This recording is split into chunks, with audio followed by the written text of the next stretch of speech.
What up, everybody? It's April Dawn. What's poppin'?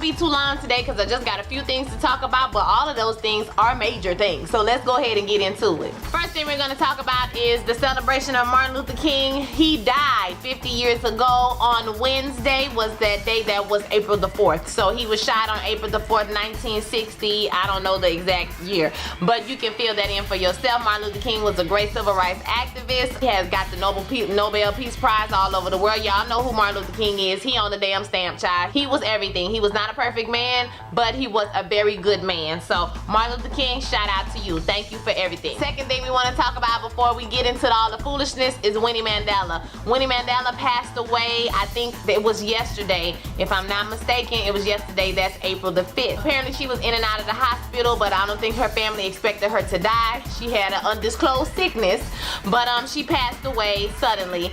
And it's left by a host of family and friends. We all know she was married to Nelson Mandela for like 33 years, and 20 some odd of those years Nelson Mandela was in jail, and she still kept up the fight. She was an activist before she met him, she was an activist after she met him, and she was an activist after they broke up. She lived a controversial life, honey. She went through some things, so if you don't know anything about Winnie Mandela, I suggest you read up on her. She was an amazing woman, amazing black woman. So let's get to the foolishness. Okay, let's start off with the bad stuff first. Yesterday, or a couple of days ago, they had a woman, her name is, she's 38 years old, her name was Nasim Agdan. She drove to the office, the headquarters of YouTube that's right outside of San Francisco, and she started shooting people. Her parents had called the police and told them that they hadn't heard from her in a couple of days. She is a creator, a YouTube content creator, and she made a lot of videos about how she felt like her videos were getting targeted and YouTube was demonetizing her videos and things like this. Now, I am a small creator, so I can understand the frustration because sometimes my videos will get flagged,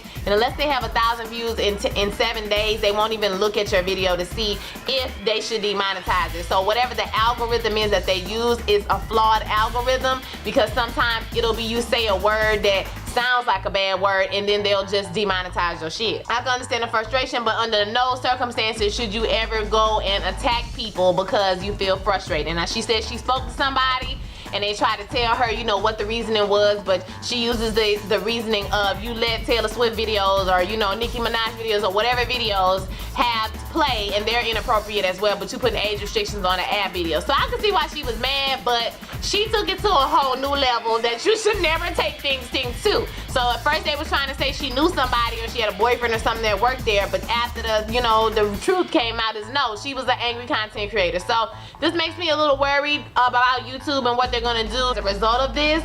Are we gonna pay the price for what she did? I'm not exactly sure, but nobody was killed. They found her 24 hours before that. They found her sleeping in her car, but I guess she wasn't detained or brought to the police offices, but the parents told her that she was upset with YouTube and everything like this. So she killed herself, so we'll never know what all happened and what she was thinking, because obviously she's not going to be here to tell us. No one has died, but there's one man who is in critical condition at this time, so prayers up for those people and the people of YouTube. I know it got to be hard now to think that mass shootings are so like commonplace now that it's crazy. You can't even go to work and just be peaceful or whatever. This week in DNS, let's get to Black China. The other day, Black China took her kids to Six Flags, okay? And so this young woman, we wouldn't have known anything about this had this young woman not posted tweets. So apparently she ran into Black China and she saw her with her baby and she touched the baby. She said, oh my gosh, the baby's so cute. She touched the baby hand. To which Black China said, don't touch my baby, or somebody said, don't touch her baby, or something like that. She said one of her friends was like, did you touch her baby? She gonna beat your ass. And so she said, I went to Black China. Black China was like, what's up? I will beat your ass, girl. Don't touch my baby. So they commenced to fighting, and that's where the video comes in. Black China swinging around, strolling like a crazy person and whooping ass in the park. That was that. Can you get mad at Black China, I don't want random people I don't know touching my kids. So I can't get that mad at her because that's what moms do. Well, you know, they protect their kids or whatever. But I do feel like as a celebrity, girl, you gotta hire people that's gonna be like, you know, bow to somebody when they come and try to talk to you or come to you or whatever.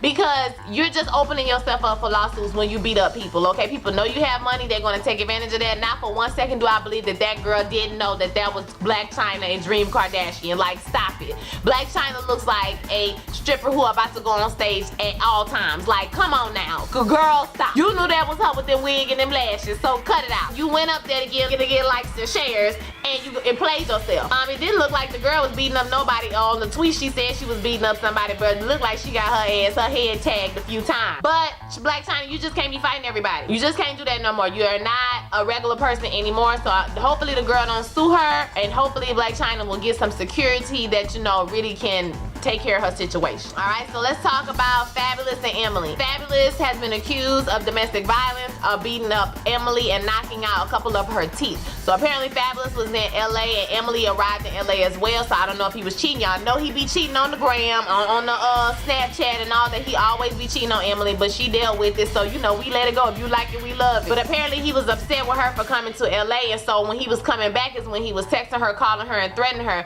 telling her he got a bullet for her, telling her, you know, he gonna mess her up. They made it back home, and Emily had apparently called her father to come get the guns out the house, and when Fab got there, he was there. Now this is where the video commences of Fab raging in the streets, going back and forth. He has a knife in his hand. Y'all can't see that, but look again. He have a knife in his hand, okay? And he's saying that he, you know, the dad is calling him a coward, and the way she was running from him definitely looks like that's happened before. So, you know, although I really like Fab and I never thought that he would be the type of guy who would put his hands on somebody because he's always so laid back. He comes out very laid back. It's not out of the realm, the stretch of imagination. Been so disappointed at some of the comments I saw online about she did this and she did that. There's nothing that anybody should make you do that make you say, I'm gonna put a bullet in you or knock their front teeth out. Like, I'm just gonna be 100% real with you. The police wouldn't have really arrested him unless he really knocked her front teeth out. Now, I'm not saying, you know, everything she said is 100% true or whatever the case may be, but the truth will come out in the wash, honey. And so I have a sneaking suspicion this boy been hurting this girl. So we'll see what happens with that whole situation. I want to hear, definitely want to hear your thoughts about that situation. Alright, the last thing we're going to talk about today, this family who killed these kids. Now, I don't even know the women's names because I don't even want to say it out loud. But basically, these two moms, they had adopted 6 children over the years. One of the boys, he was famous. His name was Deontay. He was famous for hugging this police officer, this picture that was taken of him hugging a police officer during the Ferguson riots. I think you should go see Lovely T's video about this because she has a very interesting perspective and I really like her take on it. She can say it better than I can, but I feel the same way she felt. Something was not right about the picture from the beginning. It looked a little staged, but whatever. So he belongs to this family, and there's also been several videos that have surfaced of him online dancing around in his underwear to like strange music. It's kind of weird, but I'm gonna give them a little bit of grace with that because they're white people, and you know, even though he was a black boy and it's not something that we normally see a black child doing, maybe he really liked that, I don't know, you know, but the videos are weird, I'm not gonna lie, they are strange. There's been lots of complaints from these kids that the parents were starving them. The little girl went to the neighbor and said she didn't want to go home, they was asking for food, things of this nature. So CPS had been called on these people. Oh, not to mention one of the moms had got arrested for domestic violence. She pled guilty to domestic violence. So CPS had been called on these people, and CPS had made several attempts to contact them, I guess over the phone, but they hadn't got a response. So they went to the people's house, and that day, later on that day, they say they got all their things together. The neighbors say they rushed out like they were in a rush. Now, what's happened is they found the car off of a cliff, and 3 of the kids are still missing. One of those being the little boy and his 2 sisters. They're all 3 of those kids are missing, but they did find the 2 women and 3 of the kids in the vehicle with those. And it basically, when the car went off of a cliff, they say there are no skid marks to where they tried to stop the car, so they think that it was intentional. They haven't really elaborated on why they think it's intentional, but they think that it's intentional. So I feel like there was something going on in this household that we don't know about, and maybe some type of pathology, maybe some type of paranoia type situation, and when things started getting bad, they just got their stuff together and said they was gonna kill themselves. I feel like we'll never really know because everybody who had any type of closeness to the family is dead. I mean, you know, the people who were in the family, they're dead now, and their friends didn't know what was going on, their neighbors didn't know what was going on. I need to know how these women were able to adopt so many children that they clearly were not able to take care of. If the kids were starving and you can see their bones and whatnot, like, what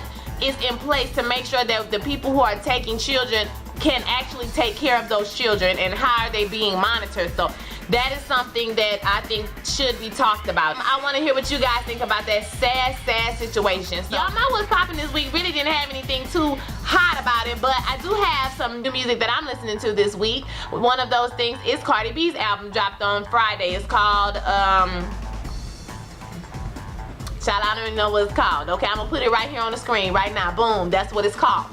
Okay, but it came out today. Are you planning on buying it? Are you listening to it? Her single Be Careful came out last week. I like the single. I think it's cute, but I know it's been a lot of controversy because there's a ghostwriter who says that he wrote the song, and they're saying that she bought the song from him, and some people have an issue with that. I don't really have an issue with ghostwriters because my fave, Drake, has a ghostwriter. He's often said that he collaborates with different people on songs. If you look on the Jay-Z album, Jay-Z is not the only person that's writing those songs. Okay, let's just be honest. Let's just be real. A lot of people have ghostwriters. One of my friends is a ghostwriter. He's a very talented rapper. So a lot of rappers who are really good, they do it to get into the business, and then they will start doing their own thing.